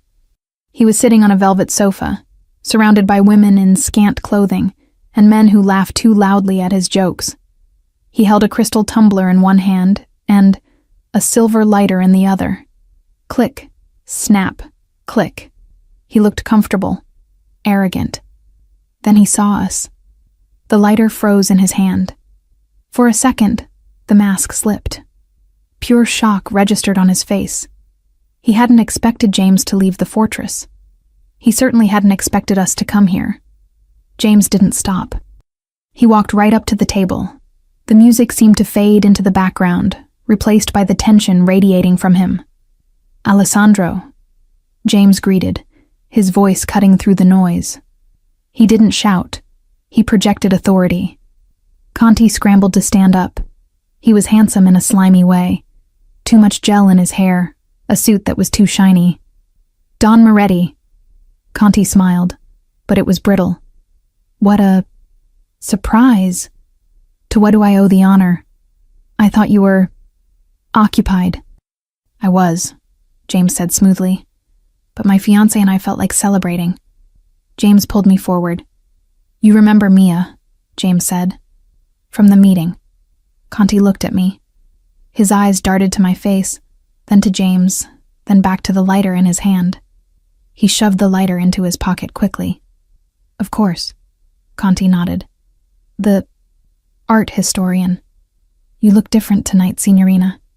"I feel different, Mr. Conti," I said, my voice steady despite the adrenaline flooding my veins. I looked him dead in the eye. It's amazing what a little fresh air can do. Some people think glass towers are stifling. I find the view clarifying. Conti flinched, just a micro-expression, a twitch of the eye. He knew that I knew. "Sit," James commanded, not asking. He sat on the sofa opposite Conti, spreading his legs, taking up space. He pulled me down next to him. "Pour us a drink, Alessandro. To the family." Conti signaled a waitress with a trembling hand. "Champagne. The vintage." The bottle arrived with sparklers. It was a spectacle, but the mood at the table was funeral. "So," James said, leaning back, looking relaxed and lethal. "How is business, Alessandro? Any new ventures I should know about? Any new partners?" "Business is steady, Dawn Moretti," Conti lied, sweating under the club lights. "Just the usual. You know how it is." "I do." James swirled his glass. "Loyalty is a rare currency these days. Some men get greedy. They see a crown, and they think it's just a hat they can try on. They don't realize it's heavy. They don't realize it crushes weak necks." Conti swallowed hard. "A poetic thought, Dawn. Mia was just telling me." James continued, turning to me with a loving, terrifying smile. "About the history of traitors in Rome. What happens to them, amore?" I leaned forward, resting my chin on my hand, staring straight at Conti. "Well," I said, keeping my tone conversational, "in James Alighieri's Inferno, fitting for this club, isn't it? Traitors are kept in the deepest circle of hell, frozen in ice, unable to move, unable to speak, eternally chewed on by the devil. I paused. I always thought the ice was a nice touch. Fire is too quick. Ice preserves the regret. Conti was pale now.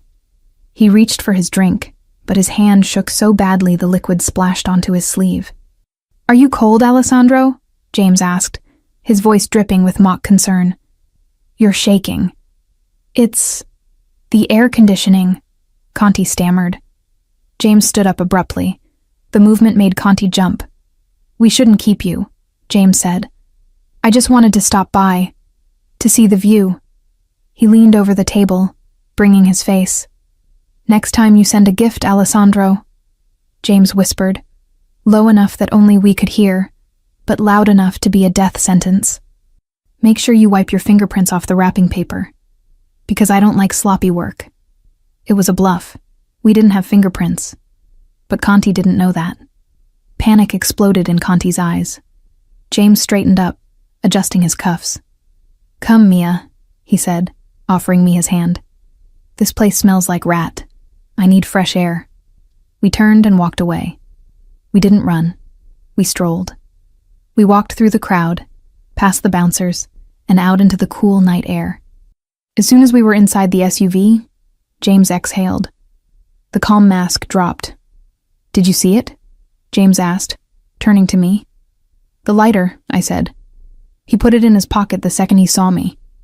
"And the shake," James added. "He's guilty. He's scared." "So what happens now?" I asked. "You said you couldn't touch him without proof." James pulled out his phone. He typed a quick message. "I didn't need proof for a court of law, Mia. I needed him to panic. A panicked man makes mistakes. A scared man calls his backers for help." James held up his phone. A screen showed a GPS tracker moving rapidly. "He's leaving the club," James said grimly. "Right now. He's running." "Running where?" "To whoever put him up to this," James said. "Conti doesn't have the brains to hack my elevator. He has a backer, and he's going to lead us straight to them." James started the engine. The SUV roared to life. "Tonight ends," James said, looking at me with a fierce pride, "with the snake eating its own tail. You did good, Mia. You terrified him." "I learned from the best," I said, my hand finding his on the gear shift. "Hang on," James warned, shifting into gear. "We're going hunting." The car surged forward into the night, following the digital dot that represented the life of a traitor. The investigation was over. The hunt had begun. And for the first time, I wasn't the prey. I was the hunter's partner. The city blurred past the windows of the SUV, a streak of neon lights and rain-slicked asphalt. James drove with terrifying precision. He didn't speed recklessly. He moved like a shark through water, cutting through traffic with calculated aggression. His silence filled the car, heavy and sharp. "He's heading to the port," James said, his eyes flicking to the GPS tracker on the dashboard. "Pier 4. My stomach tightened. Pier 4 is abandoned. It's where the old shipping containers are stacked. It's a maze." "You know it." James glanced at me. "That's where the colony of stray cats lives," I whispered, clutching the door handle. "I go there 3 nights a week. I know every rust spot, every broken fence." James's hand left the gear shift and covered mine for a brief second. A silent acknowledgement. "You are not a passenger. You are a guide." "Then you are my eyes," he said. "When we get there, you tell me the choke points. But you stay in the car, Mia. That is non-negotiable." "James, non-negotiable." The tone was final. We arrived 10 minutes later.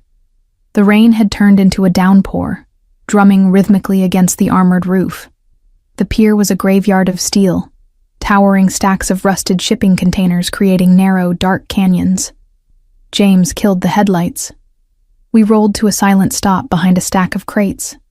Through the rain-streaked windshield, we saw it. Alessandro Conti's sports car was parked under a flickering halogen light. He was standing outside, shivering, arguing with 2 men in heavy gray coats. Russians. The backers. "They're not happy with him," James observed, his voice calm. "He failed. He panicked. Now he's a liability to them." I watched the scene. The body language was violent. One of the Russians shoved Conti. Conti stumbled back, pleading, his hands raised. "Stay here," James ordered. He checked his gun one last time. "Lock the doors." He slipped out of the car, dissolving into the shadows and the rain like he was made of them. I sat there, my heart hammering against my ribs. I watched James move. He was a phantom. He flanked them, using the noise of the rain to mask his approach. But then, I saw something James couldn't see. From the container directly above the Russians, a shadow moved. A sniper? A lookout? He was raising a rifle, aiming down at the spot where James would emerge. I couldn't scream. The windows were armored. They wouldn't hear me. If I opened the door, I'd alert them. I looked at the dashboard. The headlights control. I didn't think. I acted. I slammed my hand onto the high beam switch. The SUV's LED headlights exploded into life, cutting through the darkness like twin lasers. The sudden blinding light hit the Russians and Conti directly in the face. They flinched, shielding their eyes, blinded by the glare. The lookout on the container jerked, his aim ruined. Bang. Bang. 2 shots rang out, not from the lookout, from the shadows. James stepped out, gun raised, smoke mingling with the rain. The 2 Russians dropped to their knees, clutching their legs. Precise, disabling shots. James didn't kill unless he had to. He preferred to leave messages. The lookout scrambled, trying to flee across the container tops, but he slipped on the wet metal and disappeared into the night. Conti was left standing alone, blinking in the headlights, trembling. James walked up to him. He didn't run. He walked with the terrifying slowness of inevitable judgment. I couldn't stay in the car anymore. I unlocked the door and stepped out into the rain. The water soaked my black suit instantly, plastering the fabric to my skin, but I didn't feel the cold. "James!" I called out. James spun around, fury in his eyes for a moment because I had disobeyed him, but it softened when he saw I was safe. He turned back to Conti. "You brought foreigners into our city, Alessandro," James said, his voice carrying over the sound of the rain. "You sold our secrets. You threatened my home. And for what? A promise of power? They said you were weak," Conti screamed, hysterical. "They said you were distracted by the girl, that you were soft." James laughed. It was a dark, hollow sound. He holstered his gun. He walked right up to Conti, towering over him. "Soft?" James whispered. He struck. It was too fast to track. A swift, brutal punch to the gut that folded Conti in half, followed by a knee to the face. Conti hit the wet concrete hard, groaning, blood mixing with the rainwater. James grabbed Conti by the collar of his expensive suit and dragged him upright. "Look at her," James commanded, pointing at me. Conti, one eye swelling shut, looked at me standing in the headlights. "She is the one who blinded you," James snarled. "The distraction just saved my life and ended yours. She is more of a soldier than you will ever be." James shoved Conti backward. The traitor fell into a mud puddle, ruined. Sirens wailed in the distance. Police, or James's cleanup crew, or both. "Get out of my city," James ordered, looking down at the broken man. "If I see you in Naples when the sun rises, the ice won't be a metaphor." James turned his back on him. The ultimate insult. He didn't even consider Conti a threat worth watching anymore. He walked toward me. The rain dripped from his hair, running down the sharp planes of his face. He looked dangerous, wild, and magnificent.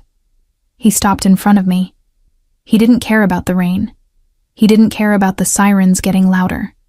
"You disobeyed me," he said roughly. "I saved you," I countered, tilting my chin up. "Yes," he admitted, his chest heaving. "You did." He grabbed my face with both hands, his grip firm, possessive. "I told you I wanted a partner," he growled against the rain. I didn't realize I was getting a guardian angel. He kissed me. It was desperate and wet and tasted of adrenaline. I wrapped my arms around his neck, pulling him closer, anchoring myself to him.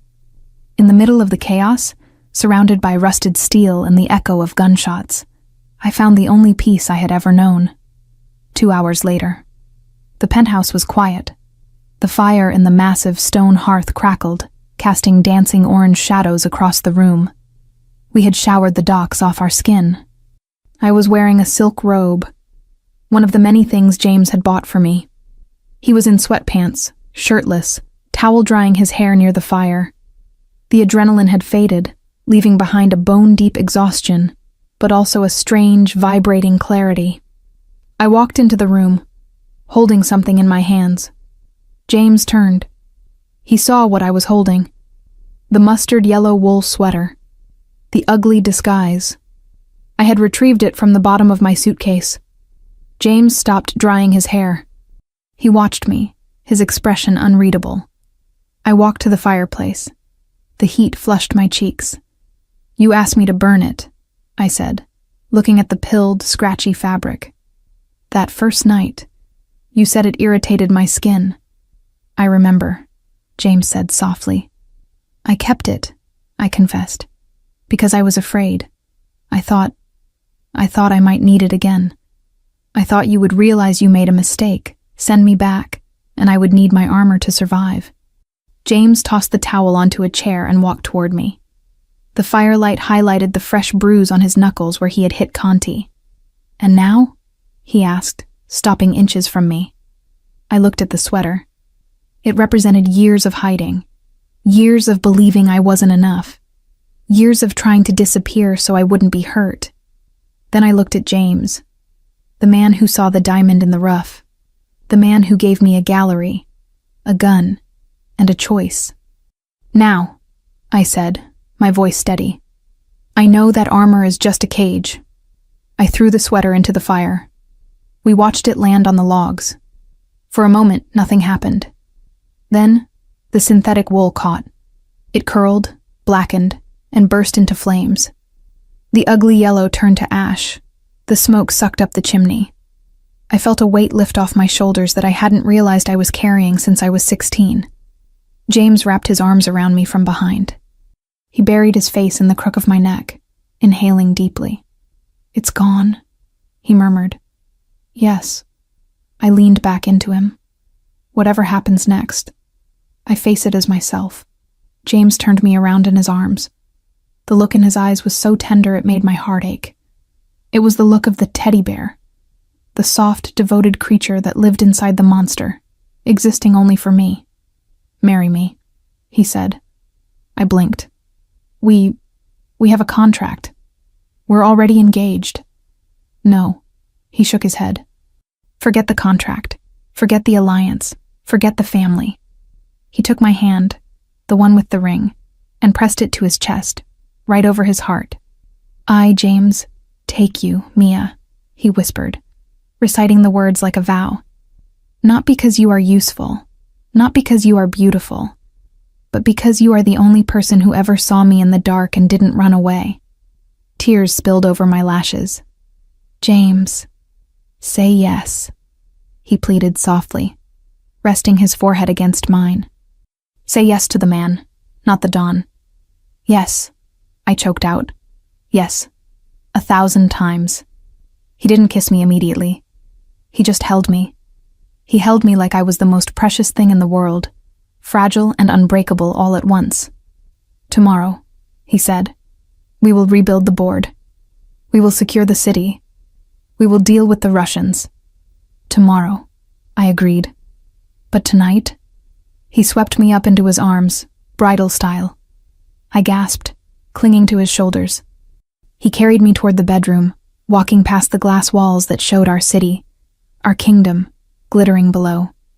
"Tonight," he finished, "the king worships his queen." I rested my head on his shoulder, listening to the steady rhythm of his heart. The disguise was ash. The danger was outside. And I was exactly where I belonged, in the arms of the monster who loved me.